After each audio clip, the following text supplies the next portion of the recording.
E agora estou ao vivo de novo. Desculpa vocês que estão aí me esperando. Eu continuo descabelada.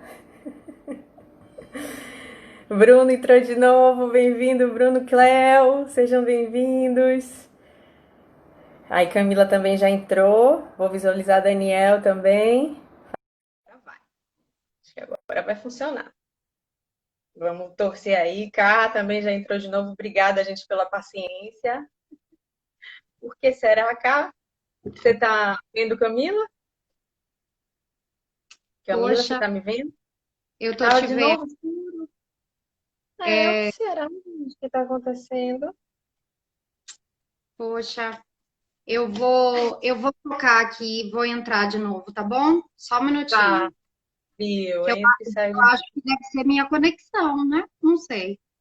Vou entrar de também, novo. né? Sabe que a gente se falou há pouco. A gente se falou E, há pouco, gente. Sai e entre de novo. Camila ok. ainda não, todo mundo falando, Camila ainda não, ela saiu, vai entrar de novo. Vamos ver se agora quando ela entrar de novo vai melhorar. Camila tem que tirar a máscara dela para entrar. Daniel escreveu, tá vendo? Gente, vamos tirar as máscaras, todo mundo aqui se coloca vulnerável, sem medos. Manu, minha prima, seja bem-vinda. Me contem aí quais os medos, mamãe, sejam bem-vindos. Fazer transmissão ao vivo. Acho agora torce aí para funcionar. Acho que agora vai.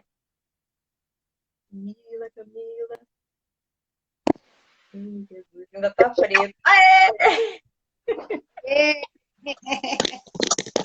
Deu certo. Deu certo. Bem-vinda, Camila. Feliz mais uma vez de te receber no meu Instagram, nessa live linda que a gente vai fazer hoje para todo mundo. E, como sempre, é essa animação toda, esse entusiasmo, porque são assuntos que a gente adora falar, né? Falar de gente. E essas Sim. máscaras que a gente costuma colocar para se proteger. Daniel até falou, Camila precisa tirar a máscara. Você tirou a máscara para entrar, né? E aí Pois funcionou. é. E hoje, né, nesse momento, toda a máscara está fazendo parte do nosso cotidiano, né? Mas Sim. tem uma função de proteger a nossa saúde. E aqui a gente vai pensar sobre as outras máscaras, né? E que função elas têm, né? Será que é de proteger? E engraçado que até essa máscara de proteção contra a Covid, eu tinha vergonha de usar, porque eu achava meio estranho, sei lá, ai meu Deus, estou me protegendo do outro. Mas agora eu já me acostumei, não tenho mais vergonha de usar, não. Agora, essa máscara que a gente está falando hoje é mais uma máscara pessoal, uma coisa mais íntima. Então, deixa eu só apresentar para quem ainda não conhece a Camila. A Camila é psicóloga comportamental e vai falar para a gente hoje sobre esse tema das máscaras sociais e como a gente pode trabalhar as nossas atitudes, as nossas ações e dando continuidade ao tema que a gente vinha falando de como transformar medos em ações, que é o tema da minha palestra. Inclusive, quem quiser conhecer um pouco mais da minha palestra, eu vou falar um pouco aqui durante a live. E que todos sejam bem-vindos, principalmente Camila, seja bem-vinda. Se quiser começar com alguma palavra, o que você quer falar assim de Não, início? só quero agradecer mesmo, dizer que é sempre muito bom bater esse papo aqui com você, né? E com todos aí que estão com a gente. E eu espero, assim, poder trazer um pouquinho de algumas reflexões sobre essas questões, né? Que eu considero, assim, muito importante para a gente se conectar com o outro, com nós mesmos. Então, assim, eu espero poder trazer um pouquinho de reflexão, que eu acho que é esse o objetivo, que a gente pare para pensar um pouquinho, saia da nossa zona de conforto, Com né? certeza. Sobre algumas coisas que são importantes. Sim, e inclusive agora na quarentena a gente tem olhado muito para dentro, tem se observado muito. Eu tenho conversado com muita gente que tem falado, eu tenho é, me preocupado com o autoconhecimento. Então, qual a consciência que a gente deve ter? Eu acredito que para ter consciência se a gente está sendo aberto, sendo verdadeiro, primeiro a gente precisa saber o que é consciência. Quando é que a gente tem consciência do nosso eu? essa consciência, ela precisa ser buscada, é difícil de encontrar. Eu mesmo tenho lido muito sobre autoconhecimento e a consciência é que faz a gente se mostrar realmente, no caso, quem nós somos. O que é que você pode falar sobre consciência? Então, deixa eu só retomar um pouquinho a relação que a gente vai fazer aqui com a pergunta, né? Eu acho que eu esqueci de falar um pouquinho na introdução. A gente vai abordar alguns aspectos, dentre eles a consciência, para, né, falar um pouquinho da importância de se mostrar, né, de tirar essas máscaras, né, da importância disso. Então, assim, quando a gente fala de consciência é a gente conseguir descrever, né? Então, quando a gente descreve o nosso próprio comportamento, o que a gente sente, o que a gente pensa, nós estamos com uma consciência maior de si mesmo. E também do outro, né? Quando a gente olha para o outro, procura entender, né? O que o outro pensa, sente, isso também é consciência. Então, a consciência, eu acho que a gente pode traduzir como algo que é a nossa capacidade de descrever, né? A gente é um processo dinâmico, a gente não está o tempo todo consciente de tudo, né? Porque, assim, envolve a atenção, né? A gente não dá conta de prestar atenção em tudo ao mesmo tempo, né? Então, tomar consciência de si, né, envolve um processo de voltar a nossa atenção para o que acontece com a gente. Que seriam então, os sentimentos. Camila até botou aqui uma pergunta dizendo se essa máscara estaria ligada à baixa autoestima. Pode estar ligada à baixa autoestima. Por quê? Porque envolve normalmente, né, as máscaras sociais, né? Ou seja, a gente se esconder. O que a máscara quer dizer, né? A gente meio que coloca uma venda, se esconde atrás de um artifício, né? E pode sim estar relacionada com a baixa autoestima, porque envolve muito o medo de ser julgado, né? O medo do julgamento está muito presente. Então, assim, pode sim estar muito relacionado às questões de autoestima.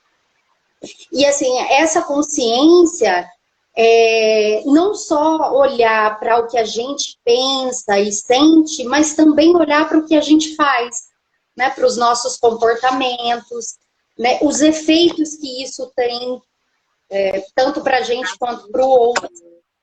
Né? Então, assim, o que os meus comportamentos refletem sobre mim? Né? Será que o que eu faço, como impacta as outras pessoas? Isso também é uma forma de se tornar consciente de si mesmo e do outro também, que é importante, né? Essa reciprocidade. Começa pela gente, né? A gente prestar atenção em nós, né? E isso aumenta a nossa capacidade de prestar atenção no outro. Entendi. Essa questão também da personalidade, se a pessoa é tímida e não é muito de se mostrar, isso também pode... Como é que a gente diferencia se é máscara ou se é um traço de personalidade? Essa é uma pergunta de Daniel, ele pediu para fazer essa pergunta. É uma pergunta interessante, né? Porque ela é difícil mesmo de responder. E aí a gente percebe que, assim, essa questão da máscara envolve a conexão que você tem com o outro, né? Porque se o outro se abre, se coloca autêntico ali naquela relação, você vai identificar que aquilo é da personalidade dele, né?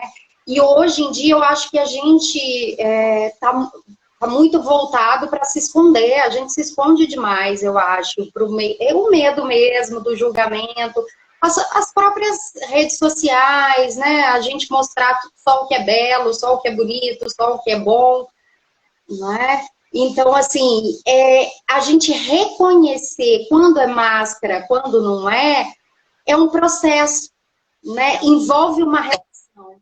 Então, assim, as pessoas têm que estar dispostas a criar esse tipo de relação, né? A criar uma relação... Ter essa consciência de se abrir, né? Isso. Mas para isso, ela, né, precisa voltar para si, porque aquele que é o tímido, ele também precisa entender que aquilo é parte dele, não sim. é? E como ele pode, porque se ele tiver consciência de si, dessas características, do que ele sente, é mais fácil ele dizer para o outro, olha, né, eu sou mais tímido, não gosto muito de falar. Então, assim, essa capacidade envolve também ele se conhecer, né? Porque a partir do momento que ele reconhece essas características, ele pode estar disposto a falar, né, sobre elas para o outro, para que o outro realmente o conheça. Então, é recíproco. É difícil a gente dizer assim, no meu ambiente de trabalho, por exemplo, como que eu vou saber se é uma máscara, se aquela pessoa está sendo verdadeira? Você vê muita discussão sobre isso. É uma relação, é a forma como essa relação vai sendo estabelecida, mas a gente sabe que quando eu me coloco vulnerável, quando eu me coloco aberto, né, eu estimulo esse comportamento no outro. A se abrir também. Por falar em estimular no outro, eu tô vendo muita gente entrando agora. Quero dar boas-vindas a quem entrou e está começando aqui a live. Estamos falando sobre máscara social. Doutora Hilde, minha médica linda, seja bem-vinda. Prim Nandana, eu não sei se é assim que fala seu nome também, seja bem-vinda. Quem quiser convidar, tem um aviãozinho aí do lado. Você vai clicando aí no aviãozinho, é muito fácil. Já vai chamando os amigos. Acabou de começar, estamos falando das máscaras sociais. Bom ver todos vocês aqui. E em relação a essa máscara, Camila, os filósofos como Leandro Carnal, Mário Sérgio Cortella, eles sempre instigam a gente se perguntar quem nós somos. Quem sou eu? É a partir dessa pergunta, quem sou eu, que você começa a ter consciência. Você precisa se perguntar quem sou eu para tomar essa atitude de mudar, de se transformar.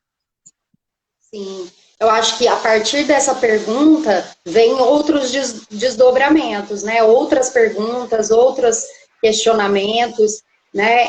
Quem sou eu também remete a gente pensar na nossa história, né? Porque assim, a consciência de si envolve também eu pensar em como isso foi construído, né? Como eu.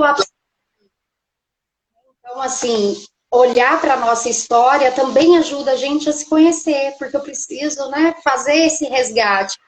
Porque todos nós passamos por inúmeras experiências e elas nos transformam. Né? Então, assim, olhar para como isso foi construído na nossa história também é. Então, assim, eu acho que assim, esse quem sou eu traz esses desdobramentos, né? Quem sou eu, como é a minha história, né? De onde eu vim, como eu fui criado, o que me impacta, o que é importante para mim, o que eu valorizo, E como eu como é me que você sinto. identifica que você já tem essa consciência? Como identificar que você já tem, que você é consciente do seu eu? Porque você se perguntar é fácil. Agora, será que eu sei que eu tenho consciência de mim? Como saber? Eu, é processual, eu não vejo isso como algo que tem um fim, né? Nós estamos ao tempo todo tomando consciência, às vezes, de partes nossas que estavam adormecidas e E que a gente, às mudando vezes, também o tempo todo. A gente muda o tempo todo, então a gente tem consciência dessas mudanças também, né? isso. Então, assim, essa disposição para prestar atenção, eu acho que é o mais importante. Né? Quando eu estou disposto a prestar atenção, então isso envolve a gente sair do modelo automático, do modo automático, né?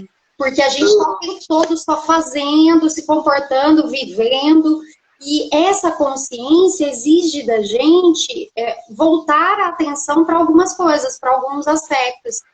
E isso é um processo contínuo.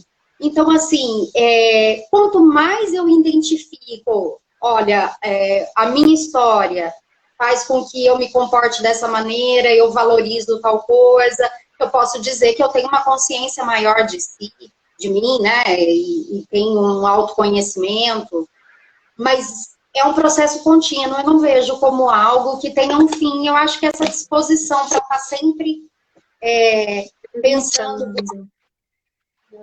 eu acho importante. Entendi. E uma das outras análises que a gente vai fazer é sobre a coragem, né? Porque depois que você toma consciência, dos seus medos, das suas fraquezas, para você tirar essas máscaras, você precisa ter muita coragem para demonstrar como você é, quem quiser que goste, quem quiser que não goste. Então, como a coragem entra aí nessa parte? Eu, particularmente, me forcei a ter coragem. Tanto quando eu comecei a fazer a terapia com você, eu estava num momento de muita ansiedade, muitos medos, e estava meio que sem coragem de fazer as coisas. Mas depois, como eu determinei, não, eu vou fazer o que eu quero, o que eu tenho vontade, eu vou me mostrar. E comecei a fazer a palestra, comecei a encarar meus medos, comecei a, na palestra, contar sobre a minha vida, coisas muito pessoais. Inclusive, a Brené Brown, às vezes em inglês é difícil pronunciar, ela fala justamente sobre a vulnerabilidade.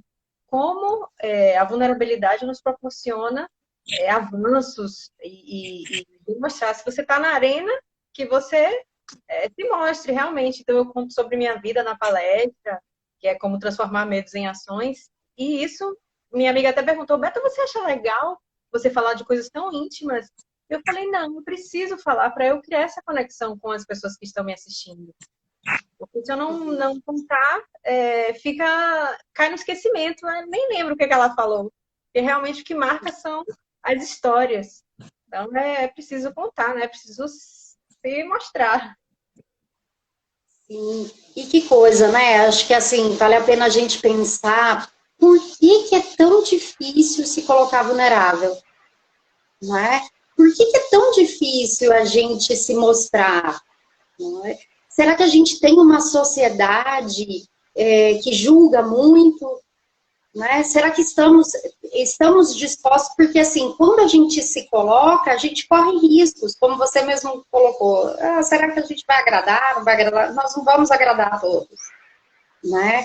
Então, assim, a coragem é a disponibilidade de fazer aquilo que eu acho importante para mim, né? De buscar a minha verdade e a dos outros também. E encorajar o outro também. E encorajar o outro. Então, assim, em muitos momentos a gente se sente, principalmente quando a gente está mais fragilizado, está num momento mais difícil, a gente fica pensando muito, né, em como o outro vai pensar, em como o outro vai agir diante, né, do meu comportamento, mas isso faz com que a gente se desconecte, né, daquilo que a gente valoriza, daquilo que é importante para a gente. E a Brené Brown, ela traz uma reflexão muito importante, e ela fala do quanto a gente, isso é neurobiológico, né, faz parte de nós, o quanto a gente precisa de conexão. Dessa conexão, esse sentimento de pertencer, né, de se sentir parte de algo. Então, a conexão é algo muito importante. Só que para que eu consiga a conexão, eu preciso de coragem, né, para enfrentar meus medos, os desafios, como você mesmo colocou da sua experiência, né? Falar de mim, da minha vida, da minha experiência em uma palestra. E às vezes as pessoas questionam mesmo, nossa, você está abrindo a sua privacidade? Como que você vai se abrir, se colocar assim, dessa maneira? Verdade. E o outro termina se vendo na nossa situação também. Muita gente que teve ou tem ansiedade, quando eu falo, eu tinha ansiedade, mas aí eu transformei e comecei aos poucos a me planejar, a me organizar, a agir. E isso faz com que o outro também se torne forte. E não só nessa parte de atitudes, mas também a questão dos sentimentos. A gente falou ontem, na nossa conversa aqui de bastidores, como é difícil as pessoas falarem que amam, que gostam, que tem saudade, que sente falta. Então, uma das questões que a gente quer reforçar aqui, falando sobre vulnerabilidade, é como é difícil também falar coisas positivas, não só sobre as nossas fraquezas. Os homens, principalmente, têm muita dificuldade de demonstrar os sentimentos e ficam a vida inteira sem falar, às vezes deixam de viver um sentimento bonito não ter coragem de falar. E são muito cobrados também pela sociedade de que não é para demonstrar que tem que ser forte, durão. Agora tem até melhorado, mas é muita cobrança, né, da sociedade. Sim. E essa coisa, a vulnerabilidade está muito associada, a gente aprendeu, né, a gente, né, grande parte de nós, porque algumas pessoas não, aprender que a vulnerabilidade está associada a fracasso, né, a vergonha, porque a vergonha é aquele sentimento, olha, o outro não pode saber aquilo sobre mim não, porque senão ele vai se afastar. Então, assim, associada ao medo, à vergonha. Só que, em contrapartida, ela também está associada à alegria, à criatividade, né? Porque quando eu me coloco vulnerável, é que eu descubro novas coisas, que eu me conecto com outras pessoas, que eu tenho um aprendizado. Então, a Brené... de conforto também, né? Isso. A Brené Brown, ela fala disso, que não dá, ela usa o termo assim, de anestesiar, que a gente quer anestesiar a vulnerabilidade, né, associada a esse medo do fracasso, daquilo que de ruim, da vergonha. E quando a gente tenta anestesiar isso, a gente anestesia a outra parte, né, que envolve a conexão com o outro, o criar uma relação mais genuína e verdadeira com o outro, né? A criar oportunidade mesmo dessa conexão. Então, não...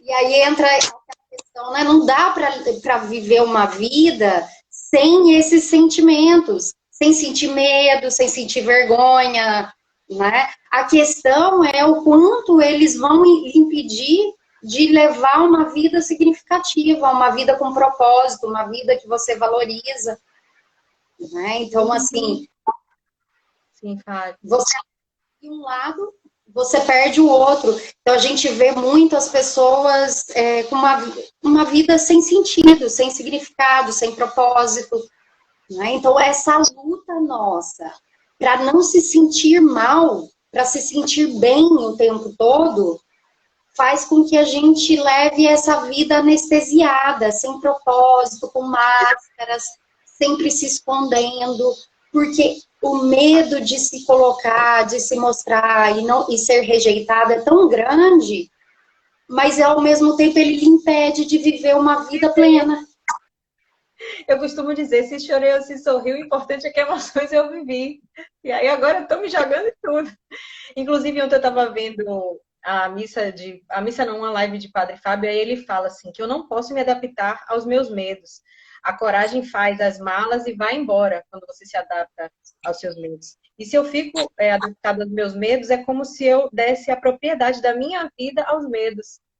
Então, você entrega sua vida passa por você se adaptar aos medos. Você fica quietinho, não, eu tenho medo, então a minha zona de conforto, eu não vou sair daqui.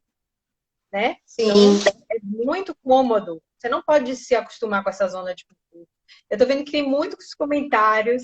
Eu vou ler daqui a pouco todos os comentários, gente. É só para a gente conseguir organizar. Eu vou voltar, não se preocupem não, para a gente falar com todo mundo. E essa questão que você falou da coragem, para demonstrar também o amor, como o amor ele vai nos mover em direção ao que é significativo para a gente, e tomar coragem. E a gente já falou de 3 coisas, né? Consciência, coragem, amor. E o amor, como é que a gente tem essa ajuda do amor que tem dentro da gente e fazer acontecer e tirar essas máscaras através do amor? Uhum. Eu acho que está muito voltado para essa questão da empatia, né? Eu reconhecer no outro o que a gente tem de comum, que é a nossa humanidade, né? Que são as nossas necessidades, os nossos sentimentos. Então, assim, quando eu procuro exercitar a empatia, eu estabeleço relações mais verdadeiras, mais genuínas, né? Agora, assim, falar de empatia é tão difícil, né? Porque às vezes a gente tem uma ideia de que no senso comum a gente escuta muito assim, ser empático é conseguir se colocar no lugar do outro. Né? Mas a gente corre um risco muito grande com isso. Porque você pode interpretar, assim, se eu me coloco no lugar do outro, eu sei o que é melhor, eu sei o que fazer. Eu sei o que é melhor para o outro. E a empatia é um exercício do não julgamento, do não saber o que é melhor para o outro. Porque da escuta, do estar ali só para estar e por estar. Né? Saber ouvir, então, né? Saber ouvir. Agora, eu acho que é importante a gente começar por nós. Né? Porque quando a gente começa praticando autocompaixão, autocuidado, a gente abre espaço para, né, praticar isso com o outro. Porque se nós não temos autocompaixão, qual que a gente vai ter com o outro? Se a gente se julga o tempo todo, né, se não se acha merecedor. Então, a prática vem muito, inicia com o autocuidado, com a autocompaixão, para que eu consiga, né, ter isso com o outro, né? Incentivar isso no outro. Essa questão de se colocar no lugar do outro. A gente, esses dias, viu muita questão do racismo, muitas campanhas antirracistas, não só antirracista, como das minorias, mulheres, índios, negros, LGBT, todo o olhar para você ter empatia com as pessoas que são mais julgadas, que têm mais preconceito. Como se colocar no lugar do outro se você não é o outro? Tipo, uma pessoa que não é negra, como ela vai ter empatia para a situação que essa pessoa negra vive? Que foi o caso agora do Floyd. Por isso que a gente fala desse... que não é bem se colocar no lugar do outro, né? Porque passa a ideia de que eu sei, me colocando no lugar do outro, eu posso saber o que é melhor para o outro. Mas de eu me conectar comigo, né? Perceber quem eu sou, e aí a gente volta para essa questão da consciência, então a gente vê o quanto uma coisa está ligada à outra, porque quando eu reconheço a minha história, quem eu sou, eu reconheço meus privilégios, né? Eu abro a capacidade para reconhecer no outro. E o outro tem uma história diferente, porque se eu consigo afirmar e reconhecer que a minha história determina, né? Não vamos dizer determina, né? Mas assim, a minha história impacta na forma como eu penso, sinto, reajo às situações, isso também acontece com o outro. Então, quando eu me coloco nesse lugar, eu abro espaço para reconhecer que a história que o outro tem é diferente da minha e isso o torna diferente e eu consigo reconhecer e dar lugar para a fala dele. Né? Para que ele diga como ele se sente, como ele pensa. E reconhecendo aí, volto naquela questão que a gente tem em comum, que todos nós temos necessidades, e que as necessidades humanas são universais, todos temos. Todos temos. Então, essa unidade, né, que somos seres humanos e temos necessidades universais. Acontece que, às vezes, a minha necessidade não é a mesma da do outro, porque aquela que o outro tem, para mim, já está satisfeita. Né? Então, eu acho que essa fala, se colocar no lugar do outro, a gente pode correr o risco de achar que a gente conhece o que é melhor para o outro. E a gente não sabe o que é melhor para o outro. A gente precisa escutar o que é melhor para o outro. Né? Então, é sempre... E a escuta empática, ela é sempre assim... com perguntas, né? E você sempre coloca para o outro, né? Eu posso lhe ajudar? Tem algo que eu posso fazer por você? Né? será que o que eu estou entendendo é isso mesmo? Me explique melhor isso. Então, essa disponibilidade... Tentar não julgar, né? Porque a pessoa vai falando e você já começa a querer dar respostas. A gente quer dar resposta, conselho, solucionar problema. Verdade. Né? Então, é um exercício diário mesmo. Eu vejo que tem aqui algumas pessoas que estão falando, perguntando, comentando. Deixa eu começar, porque às vezes a resposta vai se estendendo e a gente não consegue falar com todo mundo. Tem aqui, deixa eu ver. Comentários. Tem de Maíse Oliveira. Sim, Beta, a cultura ocidental não nos ensinou a ser autocompassivos. Ensinou a agirmos com compaixão com o outro, mas a sermos punitivos com a gente mesmo. Somos muito punitivos.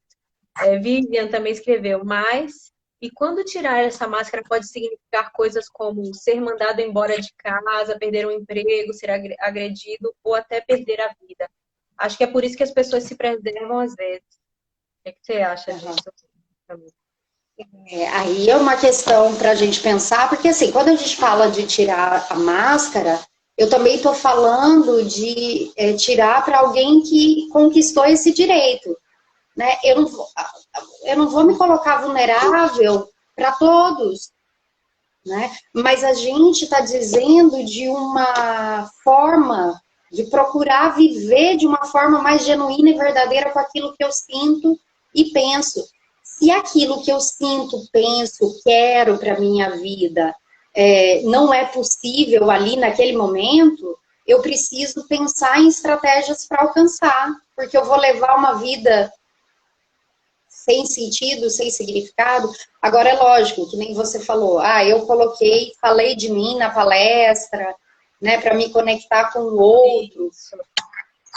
No ambiente de trabalho, eu tenho que sempre falar, né, me colocar. Eu acho que a gente tem que refletir sobre a oportunidade de me colocar para que o outro se coloque. Se aquilo é uma transformação importante, né, eu tenho que pensar sobre. Né? Mas eu posso por não resolver, não me colocar. E às vezes você não se abrir, não mostrar seus sentimentos, começa a ficar um peso tão grande dentro de você e começam a aparecer os problemas. A questão da saúde mental, a questão de depressão, ansiedade. Eu acredito que você não se mostrar verdadeiro, você se cobra muito, fica muito pesado você ficar mantendo essa máscara o tempo todo. Então, quanto mais leve você for, melhor. Porque você fica carregada, não, eu tenho que estar sempre bem, eu tenho que estar feliz, mostrar a felicidade. Uma menina que eu sigo, que é Juju, conta tudo, ela falou que uma seguidora perguntou, poxa, Juju, como é que faz para ser feliz assim o tempo todo? Ela, gente, eu não sou feliz o tempo todo, pelo amor de Deus. Eu transformo os momentos, para vocês aqui, eu tento mostrar, eu já mostrei até vídeo, eu chorando, para vocês saberem que eu não sou feliz o tempo todo. Não tire essa imagem. É muito... E às vezes, a depender da situação, como a pessoa falou, né, que eu não me lembro o nome, isso pode custar a minha vida, por exemplo. Foi Vivian, né? Então, estamos falando de situações bem extremas, né? Então, assim, o que daí a gente tem que pensar é o que faz com que a pessoa esteja vivendo uma vida assim, né? Que ela tem que a máscara mantenha a integridade física dela. Então, assim, é lógico, quando a gente faz uma live e traz algumas reflexões, eu acho que é importante a gente falar isso, e isso entra na questão da consciência, todo comportamento, ele é contextualizado, né? Então, um comportamento, ele ocorre diante de uma circunstância e tem uma consequência. Então, assim, eu nunca posso perder de vista essa análise, né? Então, eu vou fazer determinada coisa em uma circunstância e isso pode me gerar determinada consequência.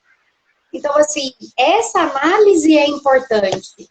se fazer para tomar as decisões, e isso faz parte de ter consciência de si, né, de ter autoconhecimento, conseguir analisar que o seu comportamento acontece num dado contexto e que ele tem consequências. E que em determinados contextos você pode escolher manter a máscara pelas consequências que ele traz. Mas a reflexão maior que eu queria trazer aqui é sobre as nossas relações mesmo e a forma como a gente se relaciona. E você colocou em outro momento a dificuldade que às vezes a gente tem em dizer para o outro que ama, né? No TED Talking da Brené Brown, ela fala assim, da disposição de dizer eu te amo pela primeira vez num relacionamento. Isso é se colocar vulnerável, né? Porque às vezes quando a gente começa um relacionamento, aí fica com medo naquele joguinho, aí eu digo, eu não digo, é a disposição para dizer, né? É a disposição para fazer algo novo. Sim. E ter a coragem para seguir a partir dos seus valores, o que é importante para você.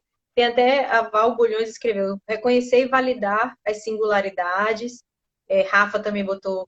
Ele escreveu coisa para mim aqui, né? Eu achei que estava perguntando. Deixa eu ver. Beta, a melhor apresentadora do Brasil, oh meu Deus. O que fazer para o medo não nos vencer? Ele perguntou também, Rafa. Um beijo, Rafa. Você ouviu? É tentar, né? É tentar. Agir sempre, né? É tentar. Eu acho que o único conselho é tentar, né? Porque eu sempre brinco, se você tem medo de cachorro, porque eu sempre tive medo de cachorro na minha infância, né? Eu tive um cachorro, eu subia na cadeira quando ele chegou, de medo dele, pititinho, eu subia. Se você não se propõe a ter uma experiência com o cachorro, você não vai perder esse medo. Não vai. E aí para você ter a experiência, você precisa ir com medo mesmo. É lógico que a gente avalia, né? Você não vai começar com Rottweiler. Sim. Ou com Pitbull. Você começa com tudo. Eu perdi o medo com o filhotinho. Aí ele foi crescendo, eu fui me acostumando com o tamanho. Então, isso é para a vida também, em relação aos nossos medos, né? Eu não preciso me jogar, mas eu preciso dar um passo de cada vez, entender que faz parte, me conhecer. E aí, nesse processo, você vai se conhecendo, o que te dá mais medo, o que te deixa mais inseguro, né? Acho que a Camila até botou aqui, aí, Beta, para você e pro Lance, porque eu tenho medo do gatinho. Que ele venha, uma vez ele já me zonhou, e aí eu tô meio que um pezinho atrás com ele. Então, são essas atitudes aos poucos, né? Você ir experimentando. Que é como você falava, quando eu falava que tinha medo de ir para os lugares sozinha, de não me permitir a fazer o que eu gostava, que era correr, porque às vezes eu não sabia como ir, e aí eu fui começando a me permitir, e graças a Deus melhorei muito essa questão do medo. E Rafa perguntou o que fazer para o medo não nos vencer. É a gente colocar a cara para bater. E tem um questionamento que é importante, que a gente precisa fazer. É o quanto isso me afasta daquilo que eu valorizo, daquilo que é importante para mim. E foi isso que você acabou de nos dizer. Então, se aquele comportamento me afasta daquilo que é valoroso para mim, realmente eu preciso mudar. Então, já que a gente está falando de vulnerabilidade, vou falar de outro medo. Eu moro em Salvador, a minha família mora em Minas. E eu sempre tive medo de avião. Sempre. Como que eu iria deixar de andar de avião? Ou seja, eu teria que deixar de ver minha família. Então, isso é muito importante para mim. Então, esse pensamento, esse medo, se eu me entrego a ele, eu deixo de viver algo que é extremamente importante e que eu valorizo muito. Então, passear também.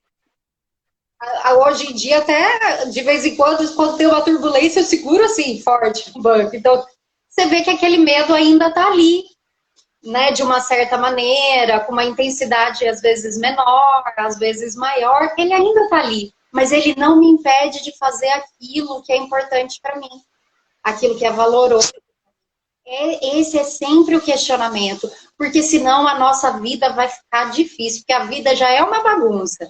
Se a gente não se conectar, né, com esses valores e buscar isso, aí a vida vai ficando cada vez mais difícil, sem sentido. Sim, e não dá um sentido para os seus sonhos, para o que você quer realizar. Camila até botou aqui, morro de medo de avião, mas nunca deixei de viajar, mesmo tremendo todas as vezes. Tá vendo? Porque é você perder a sua vida praticamente. Como disse o Padre Fábio, você entrega a propriedade da sua vida para o medo. E eu pensava muito sobre isso quando eu me via paralisada pelo medo. A Cleo escreveu, é verdade, o medo precisa ter o tamanho que a gente dá a ele. Não pode dar esse tamanho maior. E esse trabalho, Camila, que você vem desenvolvendo sobre essa questão das interações, você me falou do projeto, que é o ACL. Na verdade, esse é um projeto... É bom para todo mundo saber, porque a gente está falando sobre a questão da máscara, do medo, da questão do amor, coragem e consciência. Então, esse projeto que a Camila vai falar um pouco é sobre justamente a gente dar uma sequência aqui da live. Na verdade, esse é um projeto global, né? Existe em vários países. Foi criado pela Mavis Tsai, que é a criadora da FAP, que é a Psicoterapia Analítica Funcional.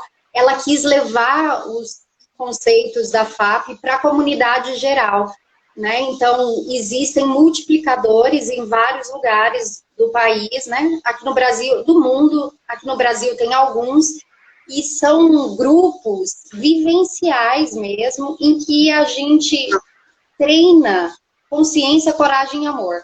Então, através de vivências mesmo, nós treinamos uma vida com mais consciência, coragem e amor. Né? Então, aqui em Salvador tem um grupo que proporciona esses encontros, acho que uma vez por mês, né, sem custo, e por conta da pandemia tem acontecido de forma virtual.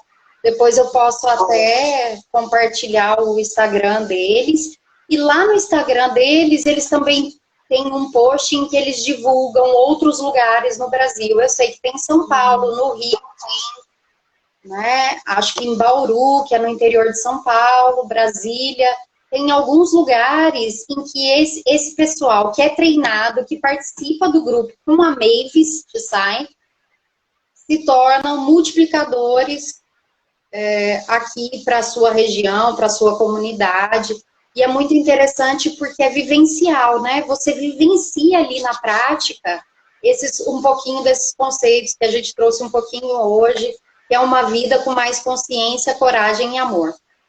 E ela fala até no TED, a Tsai, né? Mavis Tsai, o nome, que é um nome diferente.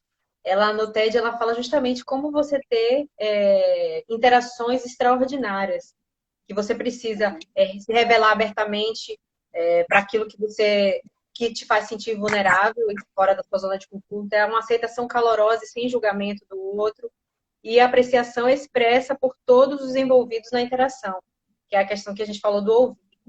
Quando você se abre e se coloca totalmente disponível, você tira a sua máscara e permite que o outro também tire a máscara. Eu percebo nas minhas relações, quando eu falo, gente, eu tô aqui aberta para você, a pessoa com certeza se abre muito mais do que se eu também tivesse cheia de dedo para falar.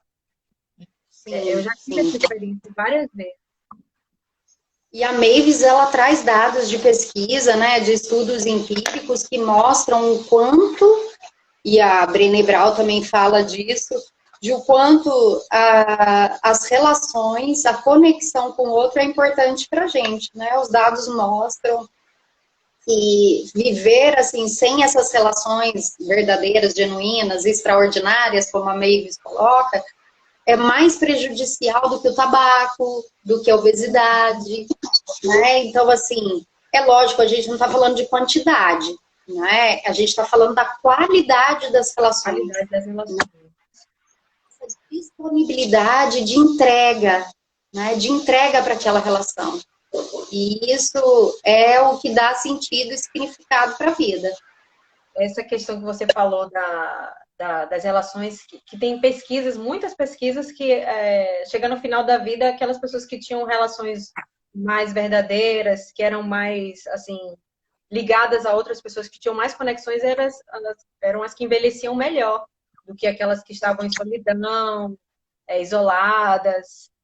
Conta muito. E quando você vai perguntar para as pessoas o que, né, para essas pessoas o que teve de bom na vida, o que foi bom na vida dela, ela não vai falar que foi o carro que ela comprou, né? Ela não vai falar que foi o apartamento, a casa que ela teve, ela vai falar dos filhos, né, das relações que ela estabeleceu, né, dos amigos. A gente faz isso também, né? Quando a gente olha e lembra da nossa adolescência, que é um momento que a gente se conecta bastante com o outro, né? Com os grupos. Quando a gente retoma e olha para aquelas relações, é isso que faz a gente, né? Ter sentido, né? Buscar esse sentido na vida, com certeza. As relações. Isso não é blá blá blá, não. Tem pesquisa. Tem pesquisa, com certeza. Estudos bem profundos. Tá no direct, eu compartilho, quem tiver interesse em aprofundar. Isso. Agora, importante sobre o projeto, que eu esqueci de mencionar, não é terapia, tá? Não é terapia em grupo, são vivências. Existem outros projetos interessantes também, a comunicação não violenta tem treinamentos de escuta empática, né? A gente são coisas que podemos aprender, isso é importante a gente também. E praticando, né, a questão da vulnerabilidade, você vê outras experiências, pessoas falando das suas vidas, nessas vivências, você automaticamente vai relaxando e vai dizendo, não, se a outra pessoa consegue, eu também consigo, que foi o que aconteceu comigo. Eu observava outras pessoas, depoimentos de palestrantes que começavam a contar suas experiências de vida, suas histórias, que realmente emocionam. E me emocionaram muito. Então eu falei, não, por que não também me mostrar para o outro nesse trabalho? Se eu acho significativo, se me transformou, eu quero também ajudar as pessoas a se transformarem. Né? Eu estou vendo aqui que a Andréia Dias botou, morro de medo de cobra. Como gostaria de vencer esse medo? Cobra não é uma coisa que a gente vê toda hora. De cobra eu dispenso, não quero vencer não quero ter que pegar no... Não. Mas acho que ninguém fica confortável com a cobra, realmente. Mas assim, é lógico, a gente precisa, às vezes é uma fobia, né? Algo que pode lhe prejudicar e tal. Mas a gente também precisa entender que no caso dos animais, tem uma coisa instintiva, né? Pra gente se proteger. Instintiva. Sim, é uma questão de sobrevivência, né? Então, me afasto daquilo que pode, é um animal peçonhento que pode acabar com a minha vida. Então... Sim, e uma coisa que eu acho que faz a gente se identificar com a história do outro é a questão da dor, por exemplo. Quando você conta uma dor sua, é muito difícil também você se abrir para contar das suas dores para o outro. Então, é uma forma também da gente, falando das nossas dores, o outro também se abrir e se permitir contar também a sua dor. Isso também é uma forma de empatia, de amor, de coragem. Sim, Camila. Com certeza. Agora, assim, e a gente precisa pensar, assim, no nosso dia a dia, com que pessoas a gente realmente consegue se abrir? Porque, às vezes, falar da dor tem uma questão também, assim, de não incomodar o outro. Às vezes eu escuto muito isso, de não preocupar o outro, né? E aí, às vezes, a gente tem que pensar de onde vem esse julgamento, né? Eu estou julgando que eu posso incomodar, eu não vou falar, não vou me abrir. Às vezes eu vejo muito esse movimento de, ai, é muito mimimi, não venha me contar os seus problemas, né? Não quero ouvir os seus problemas. E a gente precisa pensar nas nossas relações, assim, aquelas em que eu realmente posso contar, aquelas que eu posso me abrir, aquelas que eu estou disposta a também ouvir. Isso tem a ver mesmo com as nossas relações mais íntimas, né? As nossas... Mas a gente também pode praticar consciência, coragem e amor de uma forma mais ampla, né? Sim.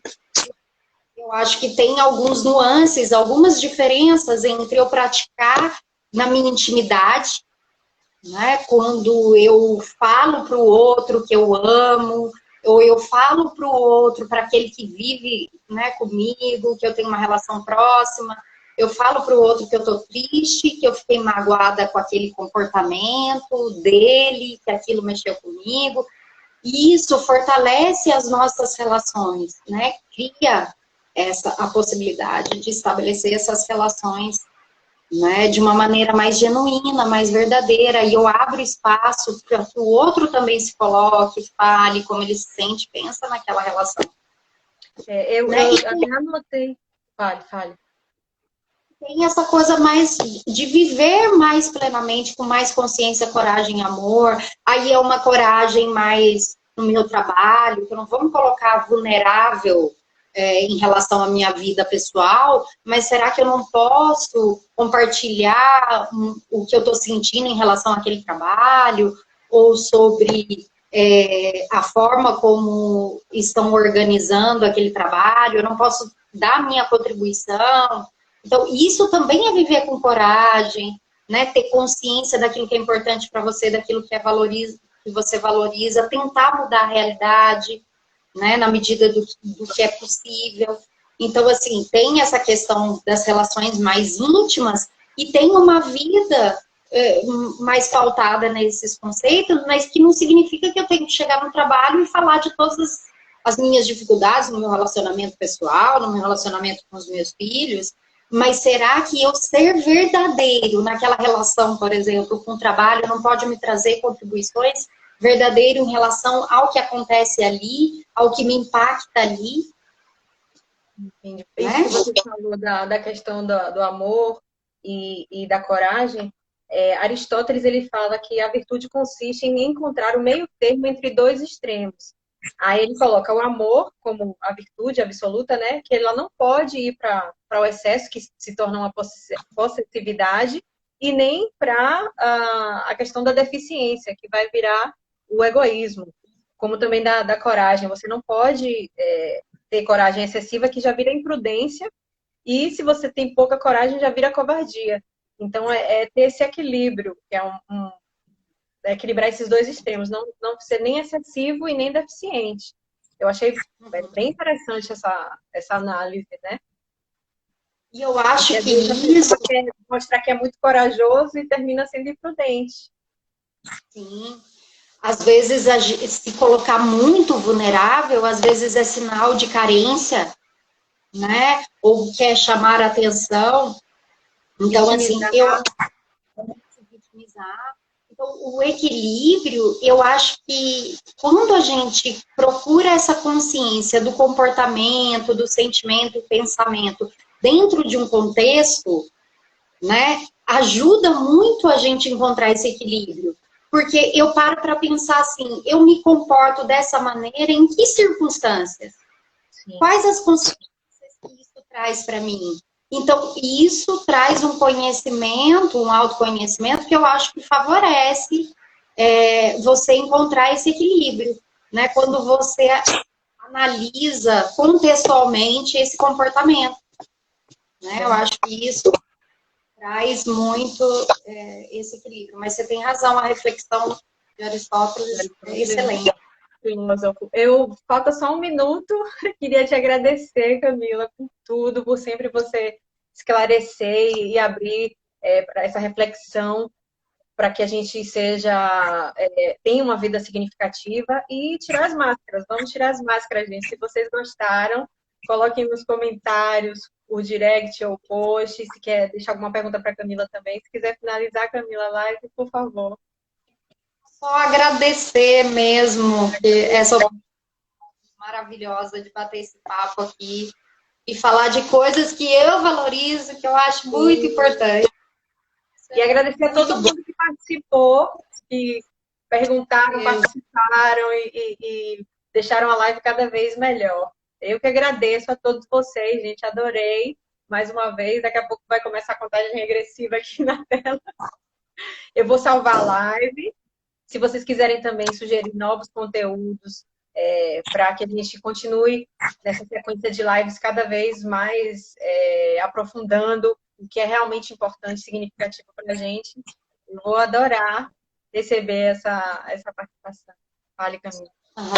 E quem quiser mais informações, né, sobre o projeto que falei, pode falar comigo, que eu compartilho com vocês, né, quem tiver interesse em aprofundar aí o seu conhecimento e a vivência com mais coragem, consciência, coragem e amor. E amor, muito amor. Então, beijo para todo mundo, adorei. Beijo, fiquem com Deus, gente. Até a próxima. Beijo. Tchau. Beijo.